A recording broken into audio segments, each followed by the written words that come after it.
Maman bon quel amène gonu edenu pontole me kudo le gonbo kudo garo huwe minu wa meton balagada gan honumbo bode ko ni gbe tegbe mo je ina yin gbon o dandan do puro po mi tole me yin wana da kan eji me de temele boron pon teme bokono pagbe na nu wa meton le mi pagbe nu mi lodo le mi ni wo kudo me pon podo oye ipan oyin to hoji o mi na kenu do e a che pipa pe ye me yin me bo no je hun da so atoji sin gbeta che pa pe ye tele mi na kende unu mi mo ro po o to gba me ho emi na le kende unu mi do ho mi de dion to ego ti tengbe mo no ka me don we di blai o gban ton mo tin bo ye dere ikuro o si me o we ilonu din nu karo mo alo etewe che pa kan da lo ya je mi na kendo apa mo ko ton we unu o mi mo ro po o eyin ti to me che pa so ro te bonavo ganvie vojo bo ena je gbelo je gan wo do wa to ba yon sin alinu mi na kendo ene de su unu mi chubo no e Rosine Viera so glo ere su e so ro tenton gudu to me lo si gbegbe mi to gudu wa ene mi na kende unu mi bo vivondo nu iwa o mi ton le me chubo alokan maro sikero nu yen de vo si apa ko alokan maro sikero wen do me asika hena zi alokan maro sikero asu tonton lo pon me asuka hena pon asi tonton a ene mi na kende u do nu iwa mi ton yin nu yen de vo me chile mi kudo te boku da yan boku do me pon podo iye ipan ajimo kure nupo toji e ko igba kun egbe a ta avoid ta avoid Gbevi o jida so hon fo gbevi gbegbelegbe ni to ewe lodo sun lo me gbangba unu gbore adomudo lo ma chon gbakun le gbe wa gbe owule bi jan ina fun lo gbakun chon le gbe me pon to le mo takun lo run le ta do klo mo yo mo lo pada logun amo mo lo fi won do ayi o de e ma yin igo yi ampo ganji o wi na pa alo jama takun fo no wa wi na pa lo nu wi yena pa o imo wo lo lere mina do gbe to ami ndo ami po do mo ro gan wo mi wa mi kudo o teri gbe da gora gbe lo gbangban gbe di sen mo ejeru do gere me de lo na lu me pele da amu do ma yo to lu me pele be na amu ro so me pese galepo àwọn ge me fi to vino amu fi to de tin ye yan yi to lo do ara loji mo je mo ado do ara loji ni po Rezo bere imo yo o kwenu godo iro bi we ba a we na de da me ga yen we kwenu ma ga do o fene we ya tun ame e to na do ge ni pon we yo ajimo yi we mi adorun jane me no wa so ru a ho zo to le ton ponte lo ye dele o kaka ata ku godi yo e da mo akọ da lo me no wa so ru gbe to azo ba ton le o ye dele da ene ma ko so no fún afoko yi wáyé me ko yi wáyé ma so de me o bura so ke lo ti o o mi do na Victor mi lo ye ni be yi tete do àwọn ge me o ye ni ko ga ya arita o fu po fu ese ge me le do ina ro ni ko me na ke ni ke gato aye no do o ni na ba yi ne aro ke kun ke kun e amure ni na ba yi do ina do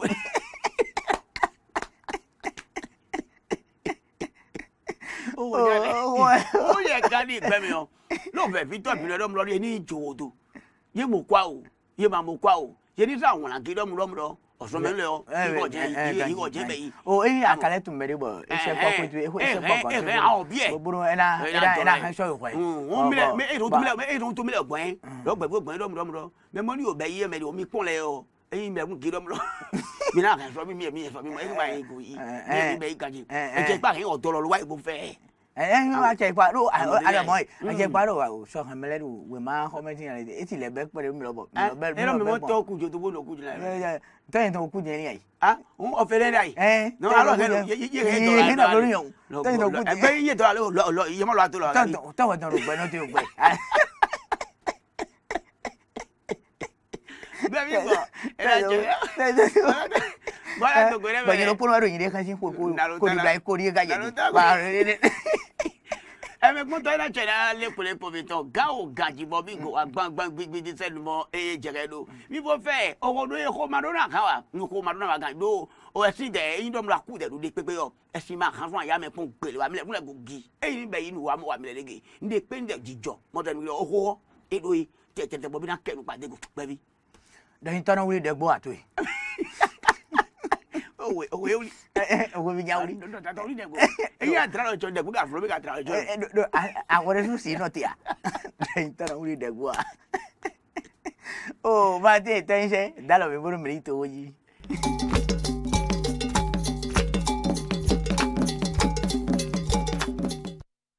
oh mate ajimo kure nupo bevi lolo ema afia nana ba yo oh we ma ko me ko ye meton ti na be bo a che pa ka pe ime ihun je dazo ato yi npe tale e pe lo CST be e gan na lo modu ya amo ah eme e jo ni gan e jogun o be ro na o eme awodo odo eme lepo ga ye ga me ye me bigbo tete eme chene gaya eme lepo ogun me lepo ogun ma kero ye ma igbeta kene yimo wo lo le be kwata yin ma me lepo ogun o e ma kero mu ro ye ma igbeta kene we do lo na nje do fun wa to yo supo apa supo ye no teni igbedo me bon o de mo ka no teni igbedo me o ka sa ma npo e ikele de mo be se te be don e lo kele ni gun se lo mo je ro e gun we ba te gun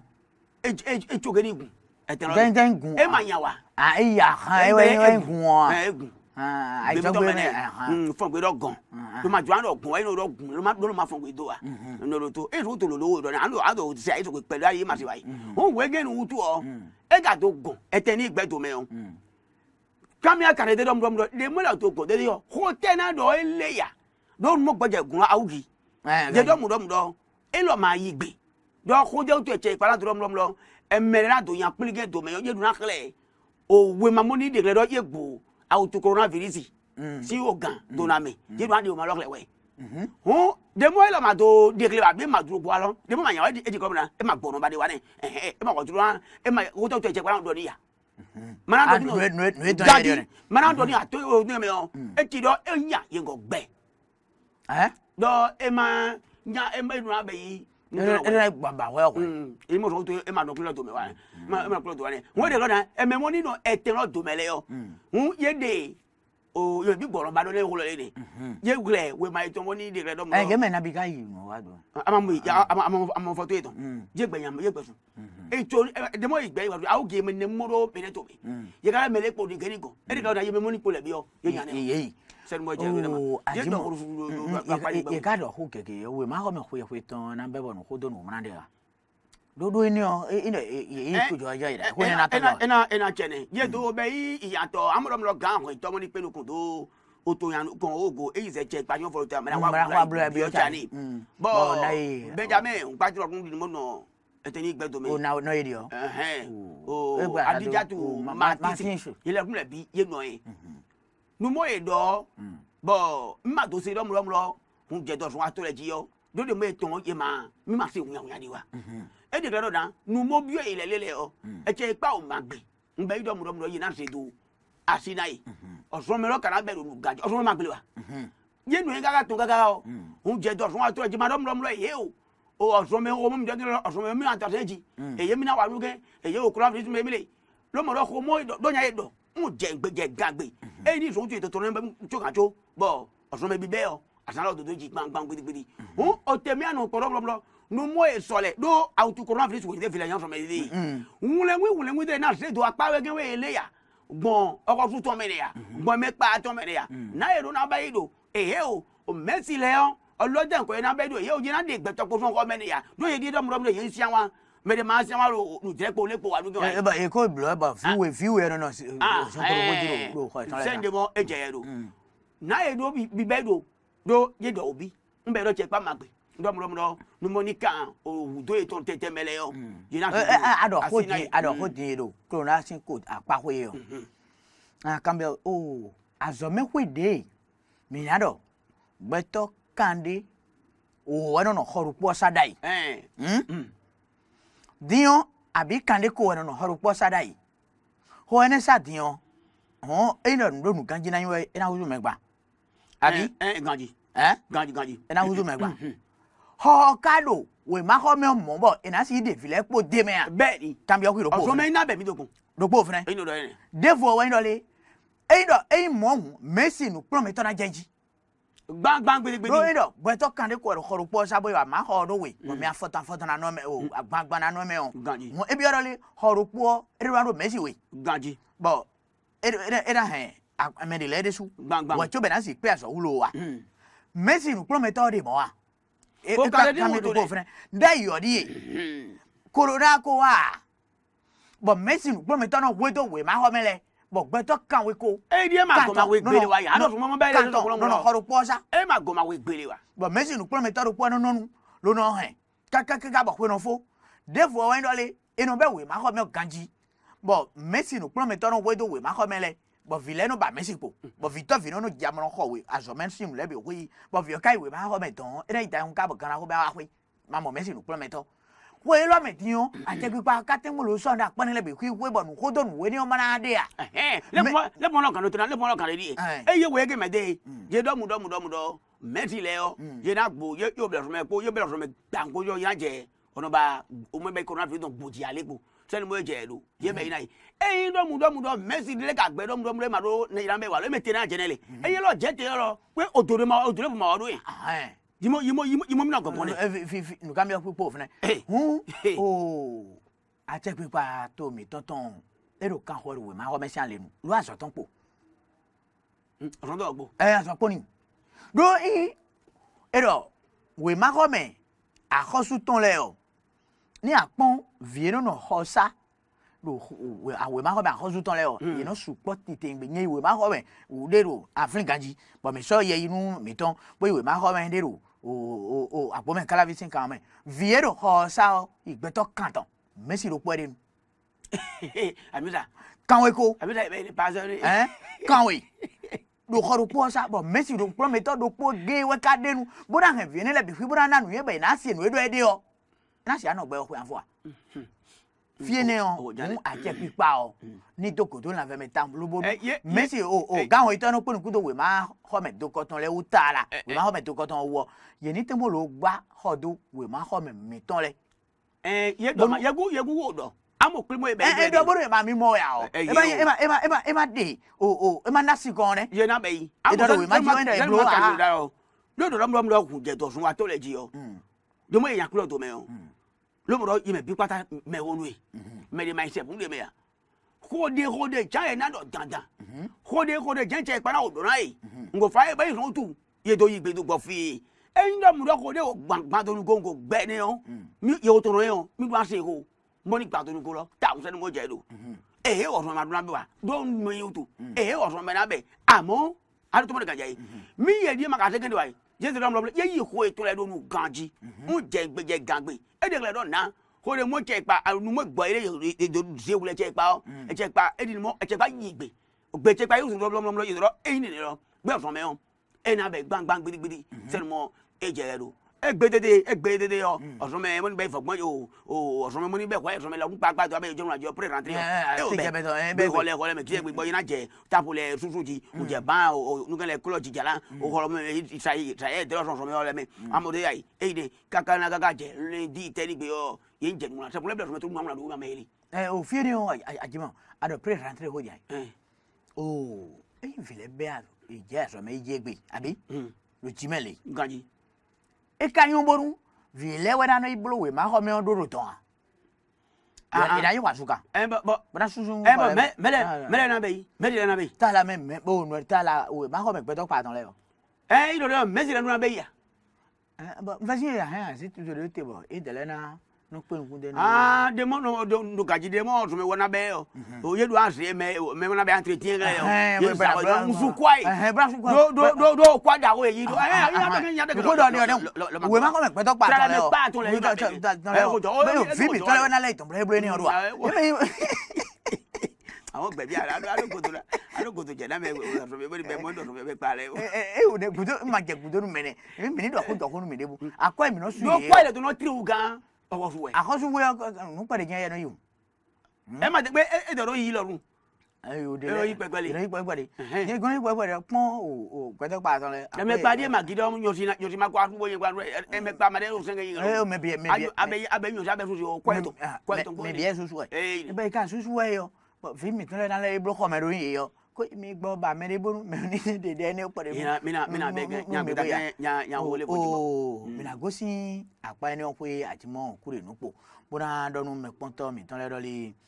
apa de vo ko yo amo do le ati pa de donu e se ton wa yi bodo le toro kiko e ye me no okun mo toji mi me to fin le o e mi no be me do o no de ko wa de gbe hold on ina ve wure ba nyo de donu e se ton ni de ina ve wure e ko so amo yi ade do amo donu e se sin be do le o me no kun gbon o toji tala o pon o mi no chalo te bon to ko to ka bo to ni kan o mo do toji mo me le ga la me ti o mi ni de ni opo bo wo e no jero toji le yo oni luwo imi bi o mono kameta la ti me o to ho fo gba to mo ti mo to ko gba idere ni amo ne o onu balabala ne bo yeduna kenu padego donu mo ni obeyi egbe si onu do ye do otorigo natu mo ye lo egbe ni mo go wa mbe lo wewe o tegbe o egbe do me lo wewe tegbe lo eduna jo senu mo ejeru bo nuki ka to be nu be to onu mo ga e ga wa onu mo ni jo de me kaka we e do anya o ma o choke ni jeli fi action kron go si alama ka de je alama ro ye no to do ya bi ron bi la wi e mi do bere to me de yi me to ro ni be yi to tari we do fone ni je don ni je fon ro wa ji sugo da o de do ye me to ro ni kimi o je no fon ni je fon de keme ke do gbe awon ro e le fo ro ni de ba ye to wa ile de o mere ma to mo sende bo je ari to mo le kan yayi o e do chi gbon ni yo bere to me yo o gan da o bere to le dun yi si ofo lo te ngbe na me sende bo je re me yi ofo mo yo se to mo lo me le polepo ni wa do to lo wa o yi mo e pete ada e ma pete yi lo wa den pete yo den pete yo o yane yi de mo ajeto yo amlo ye je oto me oni oto wa ye ni ada eno mi bi oto me da yo eno fide no han mi do fide no han me do lo fide yo amo zo wa lo fide yo wa zo mo fo gbedo amo zo wa lo fide yo to no ije aso la mo hwe ya eno go amo ye kan ni gbe me o ga ri ro me le polepo ni cho ide me mo ni wa to nu de pepe ne ya me mo ni ku hun ne ya je ma yi lo ya to fele ke ma ni ku hun e je mo lo kan fele kun lo to pa e to finu nge lo yan to finu nge lo ba to finu nge da un de mo ko je do fun pon lo ti te gbe so to lo gbigbe ne fonde un e je pe pari ofo mede gi e jo lo e po me mi lo kun to le lo ye nu ase to nu e yin do mu do ye ma do to nu se wa o gbe ye le kun le ne do oku jaro ko jina ide ni de mo to go ya do me gban to le yedo esime to go gban to do ati me do ye me bi pata do esime e ma yen kele cho do esime ni o to mo ni ko le bi se so ba ko le bi pata o me bi o se esime le di ya di on fi mi de mi kan abio me re no wa ageji ma wa fi de me re no wa kala bi me no go si me ko to mo ma ka bi mo ma twa me sura be wa le tin me mo ngo ayi gba inu le do o ye le tin uno wa o ye to ka bi o da mina ka bi o da jo kan to ile kun le o do me je wo gbeto to no me do me mo wa o inu le do fun me lo yin inu le o e me inu se mo je do ka bi o da gbe anu mi aluna tani ka bi ta wa alo mi le do kala bi atan mo bo da gbe mi ada ne o do ye kan ni gbe mi o do mi adu en che igbaro no ni ikopon e me ni igbere yan pe do de mo e jo ni jide osun to mo yi wa tete me le bi o supo ena yan eno ito aso to no ito gle ton le gle ginu ko to le bi no e do fode do abi so ba kamen ko dede di mo gbon owo me fun le ni ya ke to age gle ni ya o le bi pata be to awo me gbon o me lo ko ke to age o me lo ko me gle bi pata bra gbon we li ga ya poro e we li ni eti ma tin ni takin fabo eyire boma fevi amen le bi nu le bi ekle le bi esime le do fun se ni mo je ru o le pa oyan ti me o be ni gbe do gbe won ni le che pa wan yi kokon ele to no le gbagbe su lo gba o to ma nu gbagbe ru ra mo yi le tin gbe ru o to run gba we ru age lo fun le o e ma no ya o to so lori wa ile ka tin bo to no wa duge yi mo ni nu esime ta un ta ni be yi ke to wo me go gavio e lo ru gavio mi ko fine te kwa no try no ye ru greto ko su poti ndo esime do su abakame sel mo de to su poti lo esime do mo no kamero e be che paro na e wa se na so yi lo ni ikopon me die lo ngo ikopon oui mais pour la mais quand tu sais moi je viens plus quand akọni bi oje on lo ọdún mẹ́dọ̀ lẹ́ mẹ́mọ́ iná lọ yé níbẹ̀ yà attention do àwọn gẹ́gẹ́ mẹ́tẹ́tẹ́ oyún àti ẹwọ́ wa turukun dáhùn tẹ́yìn wọ jọ̀wọ́n dáhùn ẹ máa tẹ́ tó wà yé níbẹ̀ yí attention n tọ́ yé de ẹ̀mẹ́ nẹ́mú de mọ́ ètún tó kun bẹ́ lọ́lọ́ yé dùn á dìpọ̀ n dọ́ bí àdọ̀ náà gán àkọ́ ìtọ́mọ́ ní pẹ́ẹ́nì kun dọ́ yìí náà jà sí òkú ọ ní dèpọ̀ lọ́lẹ̀ yé jẹ̀mẹ́ chọ́ọ̀jì ni yo ja do ni de polo le nje me church de polo se do fite me tro mi se so ba nko me tro so ba nyen to anya ku to le ru to kwa le ru ye ke ye no to ba ma gbane bo polo na gbon fina do gaji ye ja blom e fie ni na do ho nwe ya blom ye ni de polo de to fin le se do ma ro dan tan me na ya de polo me to fin le ye de polo me be ke to ru ye to chile ba to ni lo no di ma ti no ro go rai dogodo e wa so gbe o hon bi to me blem e lo ji e lo polo na itan yon e ni pon de go to ji boyo to nu wale yi aba mi le o do me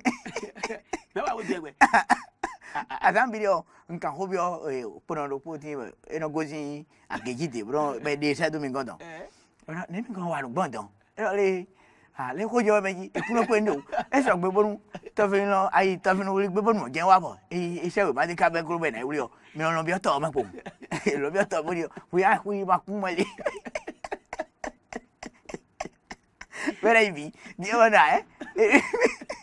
Pero lo to bro ndo na ne e to fi no kulo yi dai o ha lo ko de mi ma gbe ige to wu ga mi kaga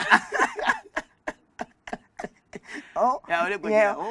ino le ye ja me se do gbe un ye se to fin le do to fin ko ho ni fo ko lo ni ko lo na ya ho ya do yo anyway to fin ho na do je me le di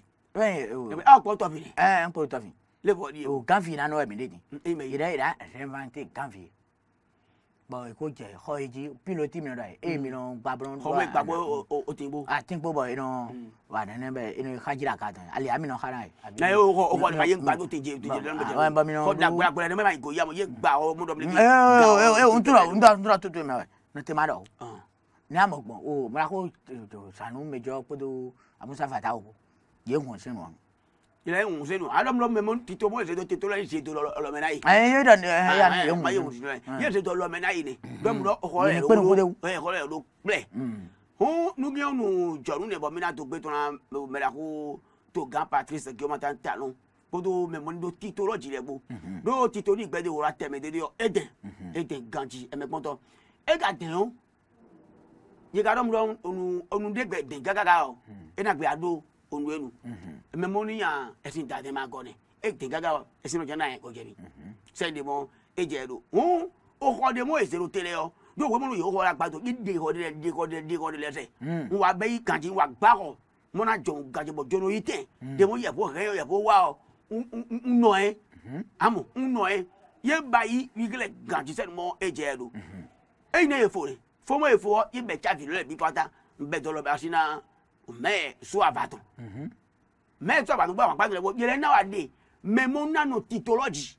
ondo tekpon to yi joro le amundo je we gen won kwade mo o kwa na be mo kwade mo na o yidodu kele go lo ero na o wasun lo gan bi to lo me send mo eje do ko ni gbe be do ajimo gbe de mo ni wa ya yi inu kele bi do lo me yi lo do gbe to na ye ngo to gbe to ye o to gan be de tro ton lo on gba do bi o ye me mo do ye do ase to yin le de lo do ye do na rin lo e do mu gandi on je gbeje gagbe we ge nu che pa mo ti to mo e be ido na e do megele do de yo yes am gan do yo ko do mo yo project re ma bo ron do po am e ko ganji ile pura so yo on de habu ton habu we osro po na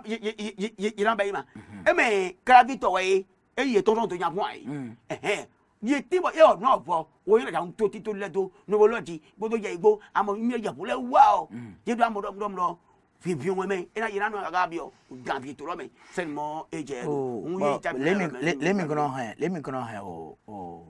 wa bo me kala vision amba ka de obo yo ne me ave mo ba ame bo bei me na hado chiku me gbo yo oji bo yo bale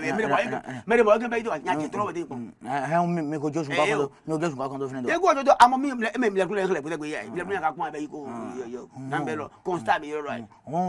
mi sa po sun ka kondo fene e me ba we vi do te me ambe ko fene ma wan mo le me de le yo gbe lu kule bi ye ya ho bei se mo e je do e me de po be de chane ma de gbe me ko se me je le ni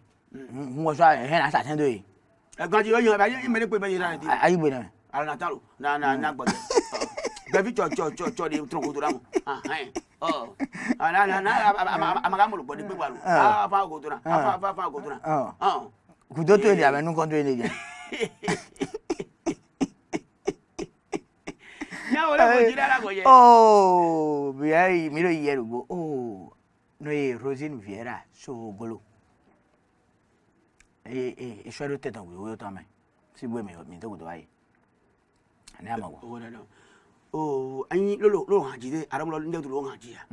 ama yi lo ji o fifa kede anai molo o viva gulu gbe ma vo me ono dagbe mi me mali agan o viva kede anai mo gbe ma vo lo we zizagbo ma bo o gbe awe mi me mali agan agbogli ama gi hanloji ado huru po din yo han ya ji ere abi fifa ni abi e kan le na en sinere abi ne mi lo ma do kara e gani ado de gbara gulo ni de ma do ada do do me je ten ko ni ma en do ina en sinere to en sinere be na france pe lo de humro yin nu bo no te na ti me le kan ha ji do mu do satire pe mo ni wa yan o na jino Rosine Vieira sogro sai ni moye dodo ntoro mro emedi mara no agugan kan le awodo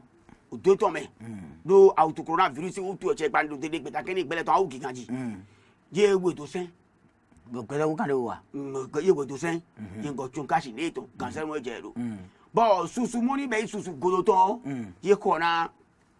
na jino ni gbe gaji bo to gan wo mo ni be yi ohun ni ton e lo fun ewa ekro me wa no apagbodo me la ko Rosine Vieira sogolo me la ko ni se fa chogolo do be yi me mondo Martin to isin ofu be yi le tele gbe to me e de teteme gbodo amisa teteme le wo e yi do be yi gaji kon di teteme le ko do teteme kan se mo e je do bo to se na jino lo to se do yen to anu gani ye ma wo se do nu joga bo je fo be ni gbe atun do me la ko jeto sogolo adoro mlo ye juro lo mra na jino ye to ocho mo ni be ye si to lo ina han Ghana nya amo agbasa lo ye ma do na dido to me se mo dido to me do se mo si mi e gbeto lo amo ye na be ye olopa fo ye na fi agbasa lo nbe ya fi ya fi agbasa don uganji ba aga je han re na ma fa go adoni anda yi so tro ji an oda ma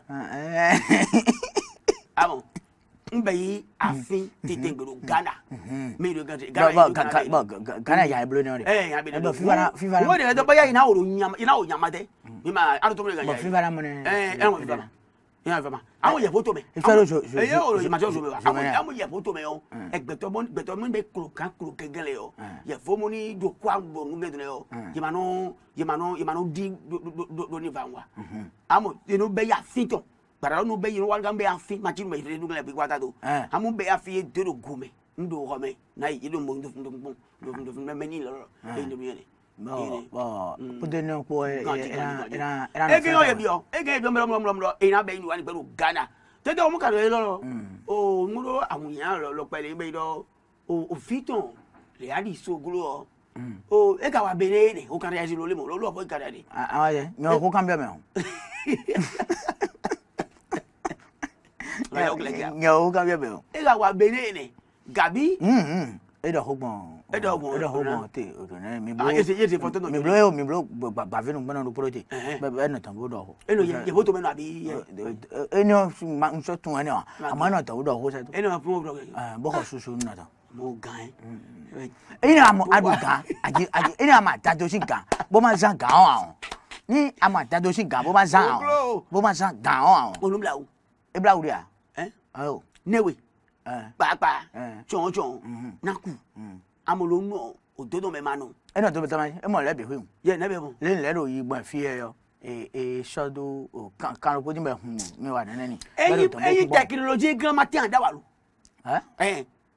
ekpodego lórí mo tó ekpodego yìí ẹgbẹ́ bi. ẹ mà lẹ́yìn lọ́kùnrin wà yìí mú tsọkpọ́tì lọ́lẹ̀ pàápàá tsọ̀tsọ̀ lọ́lẹ̀ òhun ẹ̀ nọ̀kùn. ẹyin dọ́lẹ̀ tó èmi dé ọ ẹyin dọ̀ tó èmi yìí dọ̀ tán bóyá àkọsọ báyìí bẹ́ẹ̀ dọ́lẹ̀ ekun sì jẹ̀ tẹ́ bó wa wọ bóyá bọ́ọ̀nù tó ń wà nínú ẹ̀. ẹyin lọ́kùnrin ẹgbẹ́ lọ́tọ̀ rẹ̀ pé bẹ́ẹ̀ lọ fún newe do kumbe ne o ja sa yi do blege na te ko société lo no te ba e mo dai no te e mo dai amo ko o mo dai amo lo kan no te e mo dai yo e kan na do le yin jono mi to e si bloku do poro ma ko e wala e si bloku do ko e si bloku do nje de do no te ni de do ko mo gboje do yan fun kankan ni ya do mo dogbo tin anu ho wa ko na di no me mo amodo awolo kan to oyan wolo na mo do arugbo gbora do wo do lo ayi ma do ngbo do wegen won o najin viera so glo si agbada o ye na dide yo Ghana amon wa hen o afilo le kogo wa benen to me do mi si o ni igbe e de lo boya ma de o fun do mi se tu e di lo le so glo Ghana na de njawe Ghana na de njawe na kan lo go de to mi o ko fi bó dúró ìdàbọ̀ náà àgbẹ̀sà ẹni ọ̀hún àfihàn ẹ̀ná lè dán bẹ́ẹ̀ bẹ́ẹ̀ bẹ́ẹ̀ àfihàn wa fi. lẹ́mi àfihàn wa gbẹ̀tọ̀ la. do bíbélì mi wẹ́ẹ́ mi àfihàn dobi. o nọ ní mi yá fún tuntun. bẹ́ẹ̀ ẹ̀kọ́ bó wúlò. bẹ́ẹ̀ fọ jẹ́ bẹ́ẹ̀ lẹ̀ fà fi hàn. náà fún tuntun ní mi àti mi bolo mọ̀ n'o. epo si kí ló bẹ́ẹ̀ dáwọ́ lẹ̀ bẹ́ẹ̀. àmọ́ wọ́n sún pọ́n de tọ́yin sẹ́rẹ̀ nù bẹ́ẹ̀ kò dẹ́ni lẹ́bẹ̀ẹ́ kú yìí wọ́n sún pọ́n bó kọ́ sísun lẹ́bẹ̀ẹ́ kú yìí bẹ́ẹ̀ bẹ́ẹ̀ nù lẹ́bẹ̀ẹ́ kú yìí ẹ sọ mọ tán. gaji amúlò kan tẹtẹ wá. le yan de wa yan de wa ko wọn. sogolo dẹ. le dọ ko wọn. eno fọn dọ. bi le ama ene dọ nu da yi dọ le ya no e dọ ko wọn tele mẹ. o gan. e dọ ko wọn tele mẹ. eyin dọ mudọ. n gbẹtọ yàrá ko dọ da yẹ ni yàrá ko dọ da yẹ n gbẹtọ kan de wò fún yẹ. o gbé gbẹtọ mẹka gbẹtọ alẹ kó n ka bẹ mẹkẹnẹ awo yi dọ mẹnu gbẹtọ alẹ kó o mọ yi dọ eyin eyin galiwu sogolo ẹ lọ ló tó bẹ yìí. ẹ fi amọdọmọdọ mẹlẹ wa turu wo bi kọta ni mo ami sábà bẹ yi de jí dẹ. mi k'a ka ye wo ne bẹ. ganji ege o esu ni bi o ma n dọmọdọ ye juro dọ la ye n ye yesi to ba yi n'a ye ni wani gbẹ gana ba yi de eyi ne ma e de mo wo ngilẹ bi kọta o ye yesi to bẹ jun to ale bo bɔn jama kusi o to mɛ dede nsun to sɛni mɔ e cɛ do o fɔ yira e kɛ ɲaaro ma jamu mi se do di la ɲa bɛ yele e y'o bɛɛ yi lɔ do ye kan gbɛmɛ min kɔ wa nugɛ. o martin tɔyin sɛ mi sutanu e ye ko ne bɔ a da lɔ min bɔ mina yi nin yɛn defo ji.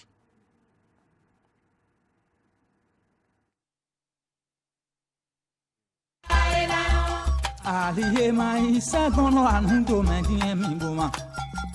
Wa gbẹ mẹ bójá gbẹnudé wa gbé ọ inú mọ gbẹbùnú kàn débi ọ iná yan àlìyé máa ìṣẹ́gun náà wà nùdó mẹ ìwà gbẹ mẹ bójá gbẹnudé wa gbé ọ inú mọ gbẹbùnú kàn débi ọ iná yan èyí dé nánà ń dọ̀nù mi sẹ́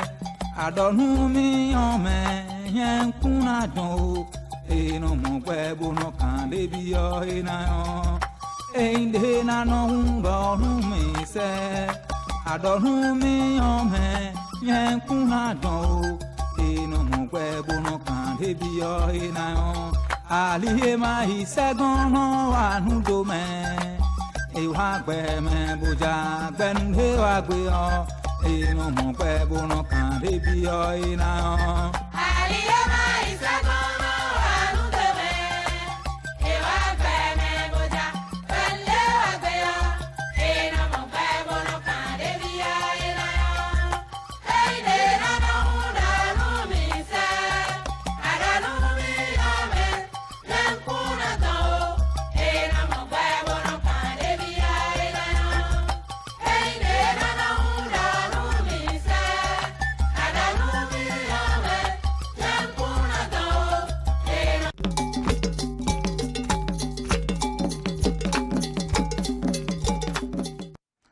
o mi lẹkọọ àgbà sábọ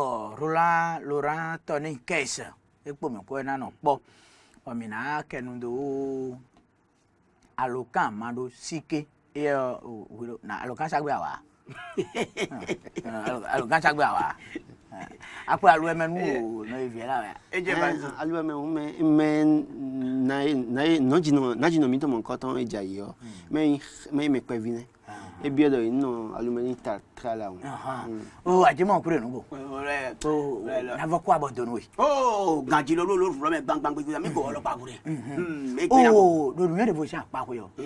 Alokan mando sike. Aka ha galo kan tu de ba si tu an pon me a. Eh o, asi tu e ton bu lo ka han bu la pon. Do, point do meton me. A super tan tentin. Alokan mando sike meton. Mi ha que to nu me de bo. Me do ra se bra pon. O ku la se ton bra pon. A e si jemo a. Oh, lo akare je kwa yi. Amo wo mo me kan se gen de do nwanyi na me we o. Do nwanyi na me o. Mi do da mi di o. Nwanyi na de jami do we do se mi de do kosa. Send mo eje ru. Eyin do mu do mara do le o gle do dinwa. Send mo mi yin won na mi di. But nwanyi na nsinya wa de me o. Mi he mi do do. Suwa si bo o. Ye he ye nsan alokan. Ye siton. Ye no soton. Abilo jo alokan do de o. Si we he nsan nto. E gando ye na pon me aro to me gan yayi. Lo fun he lo na pon si we to me. Send mo eje do. Do ye be ni. Ka ndo mu do na wa hu gan lo ni ni yo. O. Do me ma do nu le ko lo le wa. Aro to me gan yayi. Lo se apotable si we to. Na do mo na do fu ye to abi se bo tabale je la. Alo na we sabale wa na pon. Lo je appelle moi be ye gbele bi ji. Nje ya ko ji. Me na yo yi. Mewege e de lo. Eyin afu po de kan mo gabi. Yonu mo afu mo do ko me o. Amade ji do ego wa ne ya. Ni so to ado. Lo te lo ndo to. Amade ji do ego. So to adoro eyi choya. Nyotu mo won kun ga agale do yen o. E pe an no fuye. Aloke lo pon we bi egbede. Eye do no na bayin lo. So mo le do te do. Mede ma choyo ti ba yo no chwe lo nyo si lo rumo ga ni do na se alokan Yesu ton ntoro mu do aye mo Yesu ko de abi do mo to nko lo ye asukan ye ru alokan lo ya fuye pon mo o pon do mo gbe apede ga be igbe ya me ga yin lo ya lori de yin lo ya blehun ne na pike Kristi de Adimase.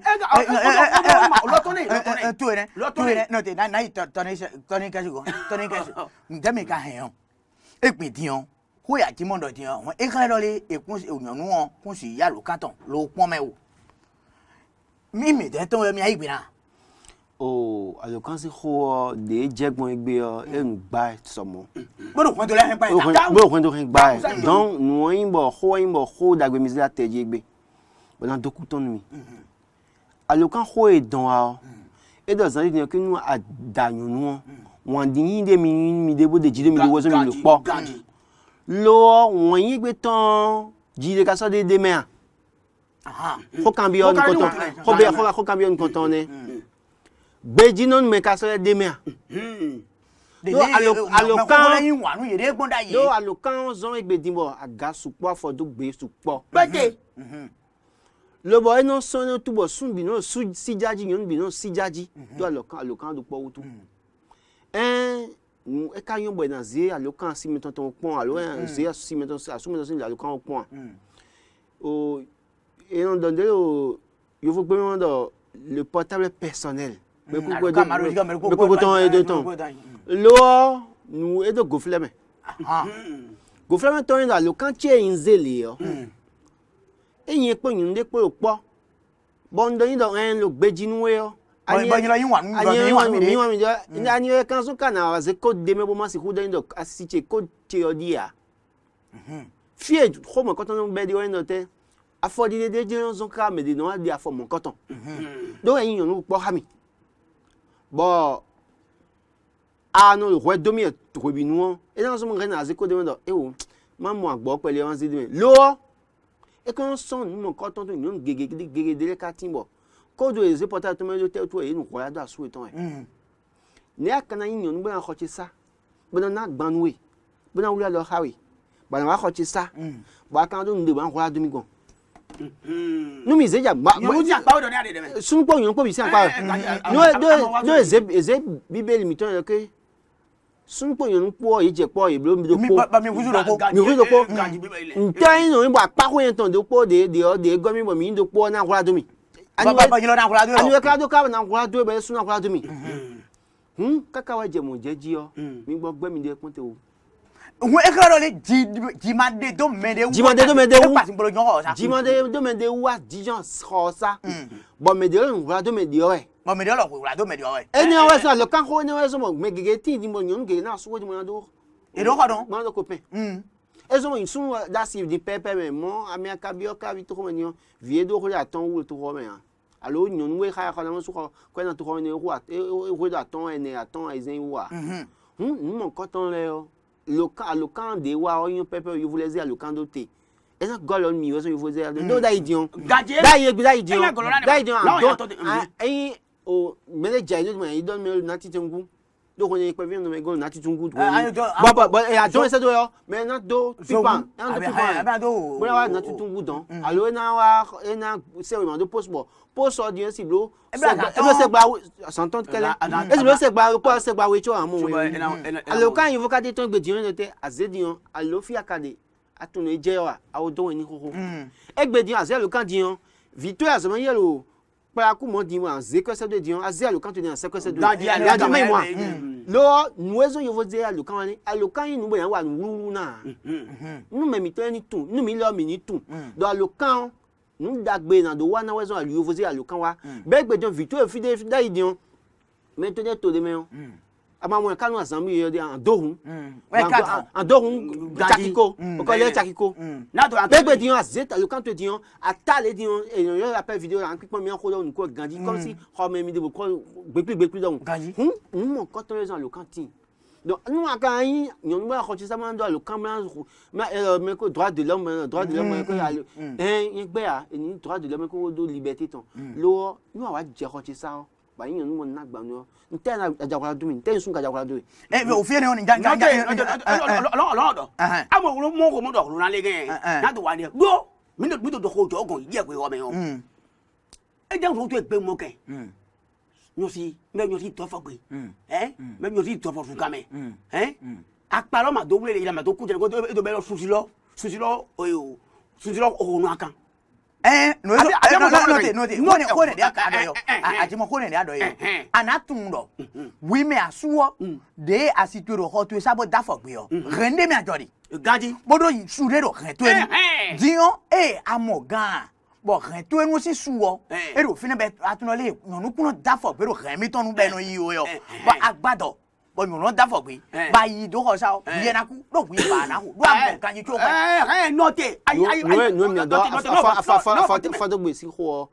ho ngbo mi mi na do lo me dion apade ko aloka marosi ke aloka marosi ke gbe dion ero gbe ohen gbele we do yi we bo ye me ka hun je do yan leji bron ko kamaro le mi ro hun je do yan ni beta akoso mo do na ma do nde mele o ne gbe we ye ma si hu je hun do eno ji brando eyan nu ayin bra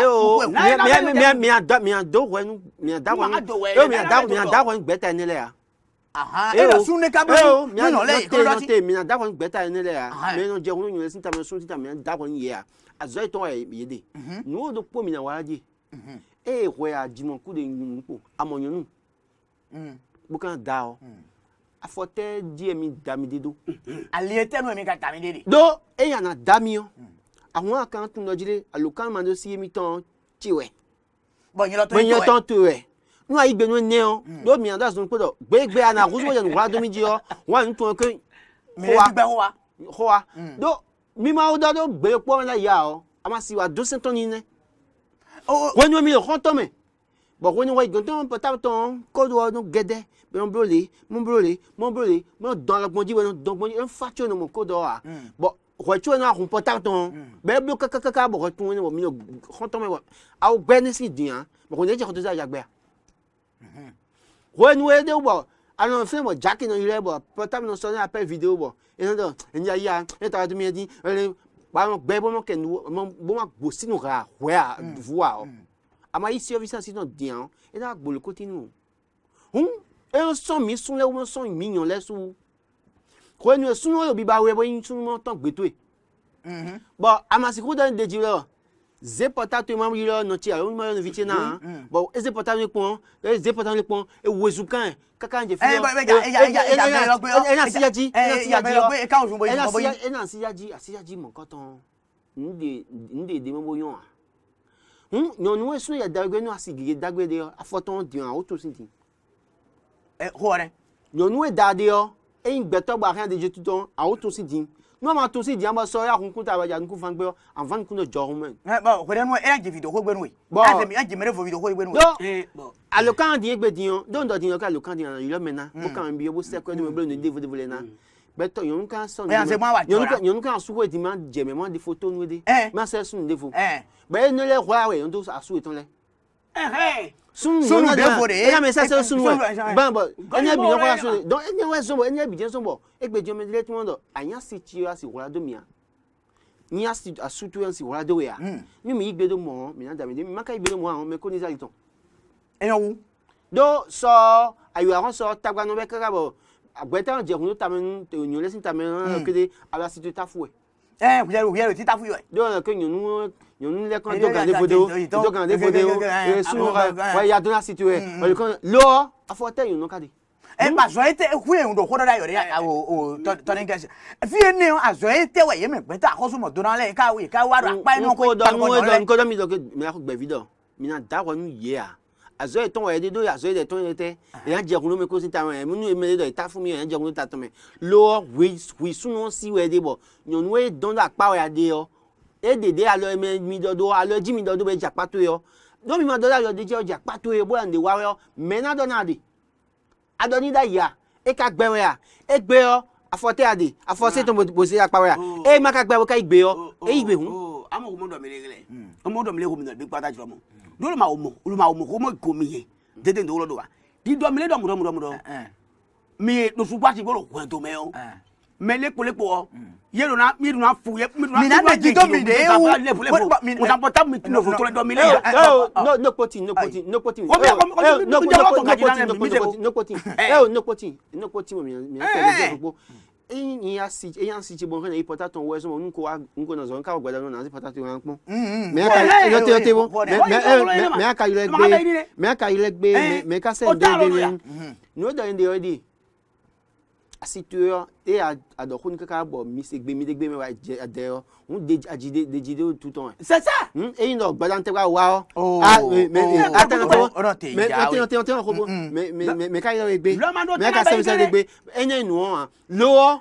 fi ada situeur porta ton code demander mais gbe code bien mais hun do mi me wele video mi do ko do amo mi ade jido mi de wu bo mi asu pasi kuro ko sa mi ande jido mere u ba lo kan che o yen ton fi di asin ton no se e so ina ira pon o do ne bo eni do o do tinu yen e o kan de ansu message bi se e do han de do yen wa mo do so mati menu mi e gbo yen pon alo kan we so mo yen anu gba yen do te wu e so alo kan o ko alo kan ni o sun we blo alokan we nu mi amado le alokan o nokia mi ton alopade o ina kan so nu yen ko nu yonu si nko nu yonu do te do yin wo zaku o eno bi oro ino gbe na dojende bo e bi oro na dojende o nga na yo le se to we ro e o egbe o aso jambo mi hen mi na do njawe ho ya but we ne nu ta we nu e ya ro we lo but me pe we poko ton pon bo e me we le ko do e ro mo pon yo ya yiroji ye ma tu re lo gbegbe bo alokan yen ton njawe me yo pe bo me o si alokan ke on e lo alokan lo ton ji bo yen ja iti yo gbe yo ti o wa dan bo chi bo yen ko kendo ton o me bo ma yo me on gbe ne gbe yin wa ro mi mo ro le epodo me yin ko ron ton pon po ye me we le epodo ye de ro e nkan ne bi o bo je do banaji yo e do yen ra mi jawe ma yi kwe bo wa o epo me ne gbe no mo ide wọn lo kan e je do banaji kaka eni won so be e be agbambo yi do tewu e dan don kho yen ton sa bo me do pe epo na ran le yi yan gba no e ma gbo me nu e do mi de ma gbo me de pon awon e si lo me na do ya no do ade yo sun tian na de gbe me gbe nu mo ko to ma gbo a aha o egbo sun gege be yo sun gege gbodi mo yete ene pere ko be tun lo yete tun lo Jajida ni mo jọ. no gbende yo ma ton gbadan mo ni yan so ni ma yan so wo ni do e do mo mu de fe yan so no de ni ma si de jido mi le fe yan so no de won so de jida si to wa ni Bo ẹja yo nko ba yi fe ro. yan so no de won so de jida si to wa ni C'est ça. lo akayan sun ayin sun won adon ko de do a situ ya E wo lo na mi do ni. do ayin sun botan àwọn mi le bien ko ja so to mi fidi e a fidi on me de clip on ko to we ma phone to ni an se mi se do ko ni a do gbe je tan wa ko ti a wo se do e je mo ji ayi ko mi ko kwa si ko da fa do ni we ken ni bravo de yo aka to o mi se de ka lo bi yon le ya e a do ni be se yo e wa mo na di ke se ya na pe ti ya ayin yon mo sun ko da nu we yo bon a dire papa chéri to me le e ko don bo se me se le do mi le gbe a mo do ko de ni o me ni lo gbe na ni we a me amo no ke ni do no gbe ni ba se a he mi de ti me ta pa so dia no we ne ka je bo me ka ko don ko wa nse ko de me ko do ne dion Yedo a be se de secteur we se tu de ton nu nya nya boy e do gamero ya. bo si na di bo ina ye nyonu do a ko to sa bo ko do se potato me ma si jodo bo je me si ze potato no we akime bo a agun mi bi so de jido mi le wa ye ikweku o ajimo kure nu po egbe ton mi wa fi forun mi to gberun ye me no o pa fi etan le kon ko etan le gbe akan etan le ji lo pon mi keka je ti e o mi to gberin ye bi lole ene kudo me pon podo ye ipan Ye na pon mi bo ye mi ku do ni se mo je do mo do ko jo wa do egbe to ma do na ku gan ni wa àmọ́ mi yi gbon ni do lu wa mi ton gbagada o mi la mo fo mo de mo do e me se mo je do tete ni ga wo mi gogo wa o mi gan ko lo ji gan se mo e je do mi fo fe do e te mi tun me egbe ma mo doge si wa mi le fo lo pa fo de mo mo ne e gelo jana do wa pele bo mi kelu pa do kwen to go nuwe yi do ko do mi na kelu pa do e go ra mi e so to mi do lilegbon apawe de gbe bo mi kelu pa do lo gbe o wa lokan ma do ti ke tugba ti gbo ton gbe mi kan de jimi no ko san senu mo eje edu ya e ke jimi kan gbadu mi ga o yi nu de mi senu mo eje edu natural le pele ko mi to gbe to e ma ro na ugan ma ten to ise e lo ni nomology o fiato fo itan e lo ni gbe mi do kan senu mo eje edu bo jera un sa jije ke do la so tu mi o se pe mi ton bo o ariana gbo na jino e ge yon e gbodo pf fo yin gbo battery mi dan gbe de la ni so tu mi no ko be to be to pon mi do kan senu mo eje edu bo to be ije to me mo kana so tu mi do mo inu wa mi no gba ka do pon do YouTube o Twitter ngle ji yo e ne be mo de so kun le pon ji ne mi do gbe to ni senu mo eje edu gan mo ni gba sa nuclear bi pata o mi do gbe to e bi go kun ton ji o gbodo Loris Davo kekete o mi do gbe na mi do ra mi ni ku do se dagboda gbo ge bo ma wu na kan e so lo ke mi kaka je sati le gbe o mi ngwa lile panu kon mi no su send mo eje edu